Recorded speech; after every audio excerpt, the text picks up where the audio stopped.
Oh, you guys, I found the coolest element to make your background look like a fabric. So let me show you what I did. So the first thing I'm going to do is I'm going to come over here and I am going to pick me out a gradient because I want to be cute. And I am going to do it as a tri-gradient and I'm going to put it on an angle like this. So now what I want to do is I'm going to head over to elements. I'm going to type in shadows, enter, and then I'm going into graphics, go into see all. And if you scroll down, you'll start seeing these. Now these are pro. If you don't have pro, I'm sorry, you won't be able to use these. But they're also just listed as black gradient shadows, so you really can't really like go in there to pull them up and find them individually. You can do it by the MDREZUALKRIM and put that in your search box and maybe find their designs. But what we're going to do is we're going to click on this one and magic recommendations will come up. There's two in here that I've seen so far. So it's this one that I have, and there's this one. So here's the two different ones. Oh, there looks like one right there. Let's see if that one's different than the other ones. Oh, yeah, there's three. There's three. So, yeah, yeah. All right, even better. So now I found three. This one's not as sharp as the other ones, but I think it looks like it'll do pretty darn good. So what you want to do now is you go in here. I think they're a little too dark. So what I usually do is take the transparency down on them some. These two especially. If you want to go dark, you can. But I'm going to take the transparency down and then I'm going to layer them within my design to kind of make it look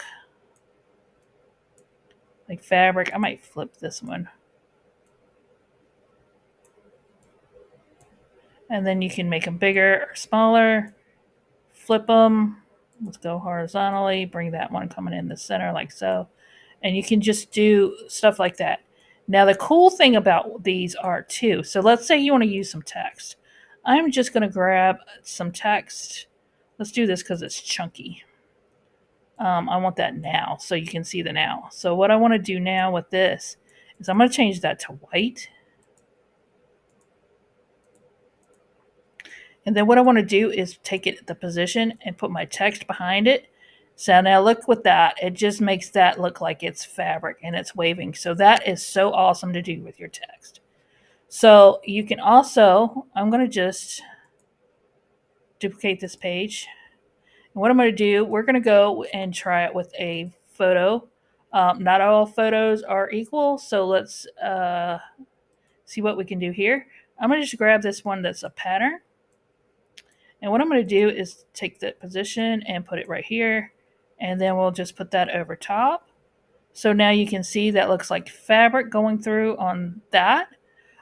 You might, if the photo is kind of strong, you might want to take the transparencies back up on these.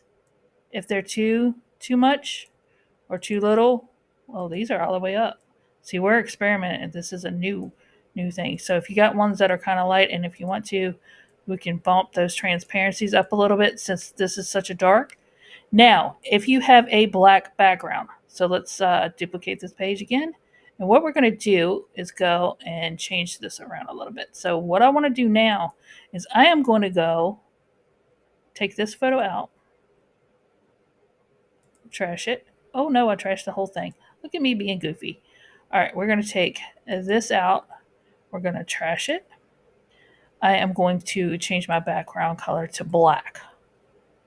Now, what happens when you use a dark color? Now, if you're just using it to get the text, awesome. You can get the text like that. But if you want to do it on a dark background, what we're going to do is we're going to click on one of them. I'm going to go into edit. I'm going to go into duotone. And what I'm going to do once I get into duotone is change it to white. So I'm going to change this to white. And then I'm going to get my format style copy. And then I'm going to click the other ones. And then I'm going to click the other ones we have in here. And that'll change that to that. And then now we can change the now. Hold on. Let's see. Hold on. Nope. Let's go into position. Let's throw this on top real quick. And let's change the now to, let's change it to like red. And then we're going to go and put it back behind. And if you want to, like say you have one over the word and you don't like it, you can always change that back to the black. So you can go back into duotone and push none. And then you got that in this in that part, and then you can do the white. We'll just add some more in here to make that look like fancy smancy little stuff, and you can have that. And make sure I would have that one going behind the text. So you have one over, and then you'll have your lighter one, and then you'll have your darker one over top of that text right there. Let's see if we can grab that real quick, because I want to see, I'm still experimenting. So we're experimenting together. You know how I am. And we'll go there, and then we'll take that position and move it back and keep that black one above there. So yeah, so it's just a cool way to manipulate that and make your background look super, super kind of cool. And that's something I hope you play around with this, because I definitely going to play around with this more. I just found it. So thank you for stopping by. I love you guys. My name's Michelle. If you haven't met me, hi, and I will see you on the next one. Bye, y'all.